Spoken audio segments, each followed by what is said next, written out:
Hey guys, this is the 7 reasons why you may not want to move to Orlando.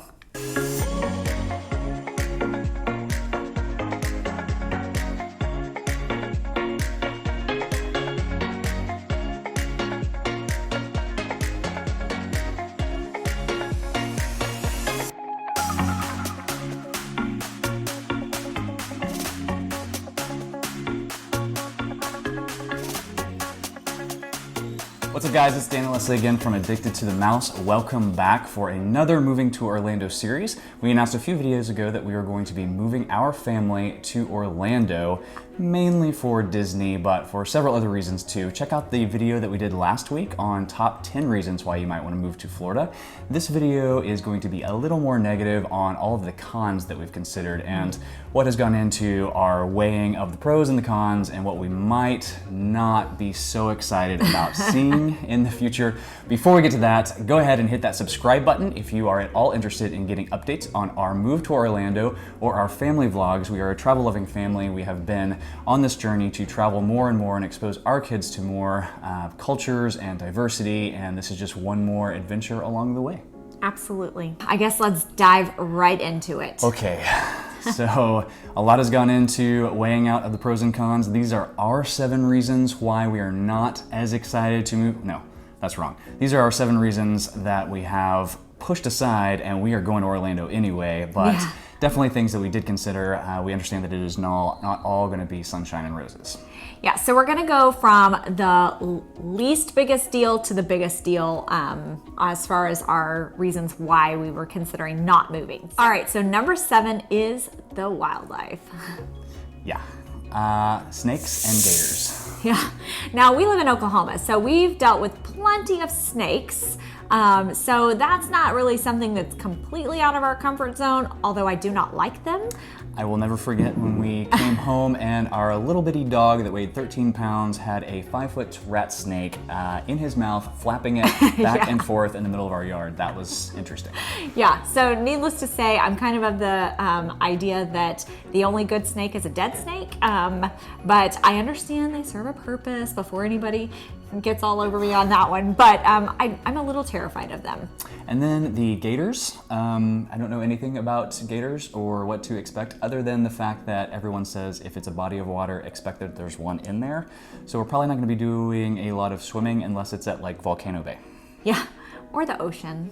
I'll swim in the ocean. Yeah, because gators are not saltwater. As long as one doesn't walk in my front door, I'm okay. That's frightening.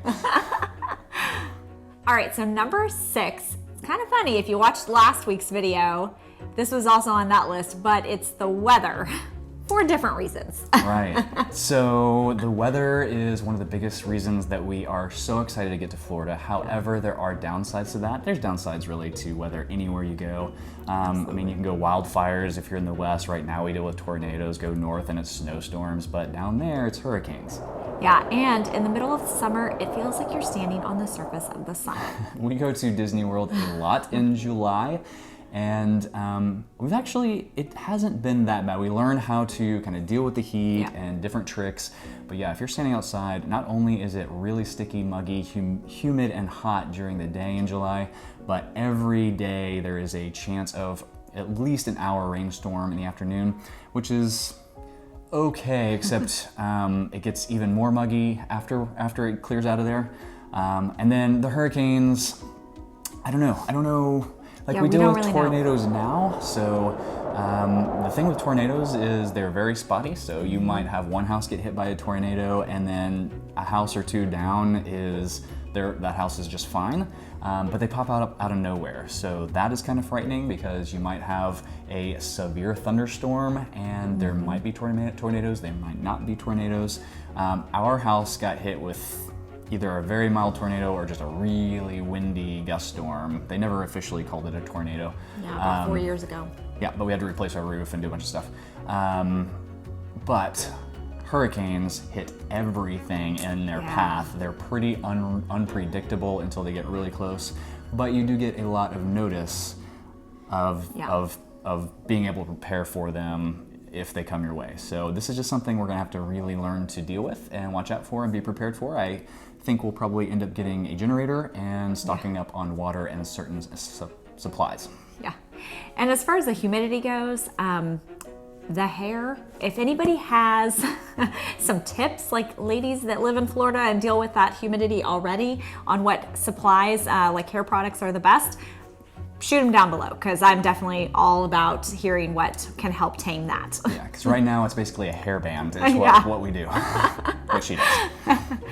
All right, so number 5 is the traffic.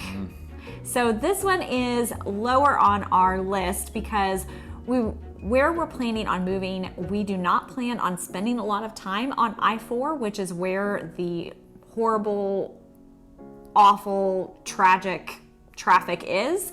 And so that's why it's lower on our list, but we definitely are going to have to hit I-4 at some point. And I'm not excited about the traffic there. I deal with the traffic. I mean, we drive down at least half the trips we go, we're driving down and sort of driving through the whole state of Florida, well, through the northern half of Florida. And we have had great traffic and we have had horrible traffic, just like standstill, almost get run off the road, and the construction doesn't help. But like you said, we're not going to be in it a whole lot. So that's good. We're gonna use back roads a lot and everything, but yeah, it's definitely a con. I don't think the tourists help anything. I think that a lot of retirees that go down there maybe drive slow, and tourists are kind of looking at everything they're passing, and then the locals are like, get out of my way. So it's just something coming from a couple of tourists right now. Yeah, that's fair. All right, so number 4 for us is the bugs. I hate bugs. I hate mosquitoes. Yeah, and from what we understand, there's a couple of seasons of love bugs, which are just like everywhere and gross and like get all over your car. And so I'm not super excited about that. We are going to have a screened in back porch so that at least we will be able to sit out on our back patio and enjoy the outside without dealing with a bunch of bugs, hopefully. But yeah, just bugs. Ugh. I'm not deterred by the bugs. We deal with a lot of mosquitoes here in Oklahoma. But yeah, we're just gonna prepare for them, have a lot of DEET, have the screened in back porch, and you know, it's nice at like you go to Disney World and they treat all over for them, so you really aren't affected by them, but outside, anywhere else in Florida, you really do need to spray and everything. So I think we're just gonna amp that up, spray some more, probably just have a bug company come out and spray. Yeah. I don't know, but it's definitely not something I'm looking forward to, are the mosquitoes that can probably carry you off into, you know, the horizon. All right, so number 3 is cost of living. Yeah, so this is, depending on where you're coming from. We are coming from Oklahoma, which has a relatively low cost of living, so it's gonna be a little bit more expensive in Florida, and it's not necessarily, you know, you can go and you don't have state income tax, which was one of our pros from the previous video, which is offset by some of the higher cost of living. The property taxes are definitely higher than what we're used to now, but if you're coming from like Northeast, then you're going to save money. A lot more toll roads than what we're used to now. We do have toll roads here, but not near as many.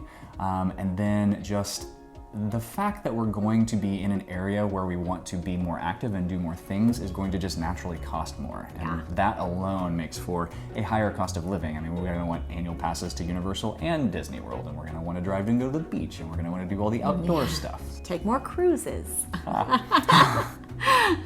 All right, so now we're kind of getting into the more emotional reasons that are the downfalls of moving. And the number 2 is starting over.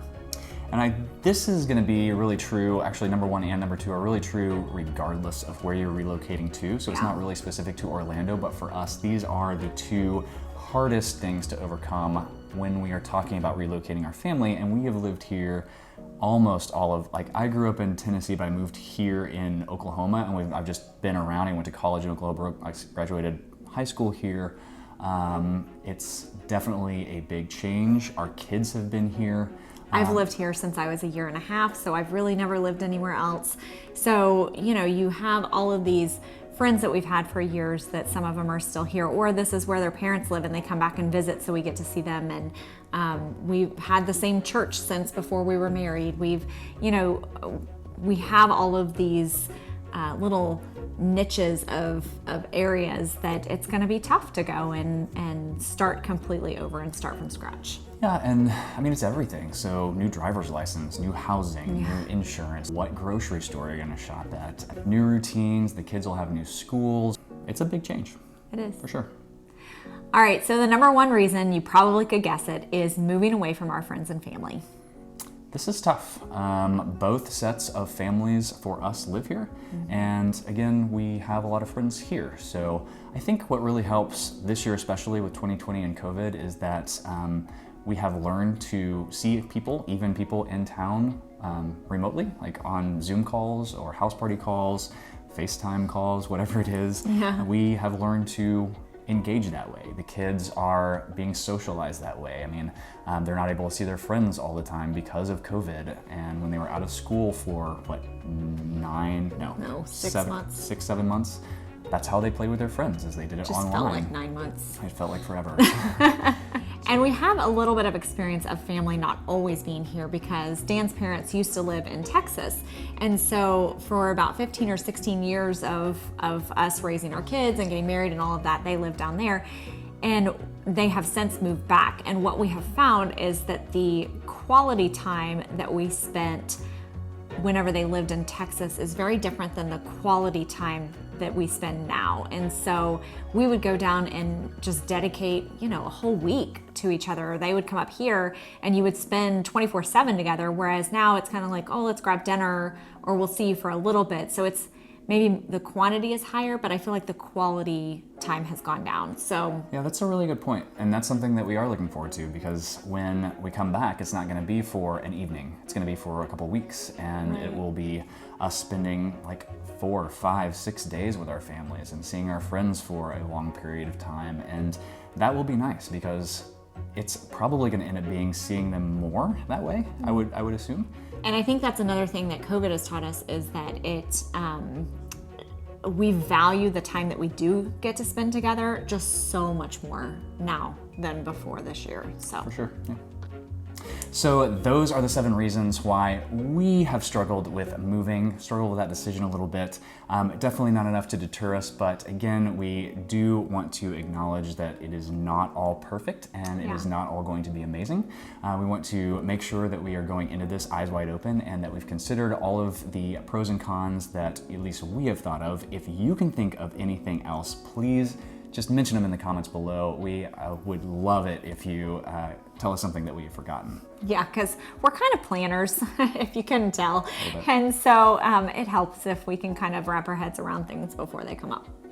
So if you enjoy our family and this content, you can find us in a couple other places. As Dan mentioned earlier, we do a podcast. We publish that twice a week on Sundays and Wednesdays.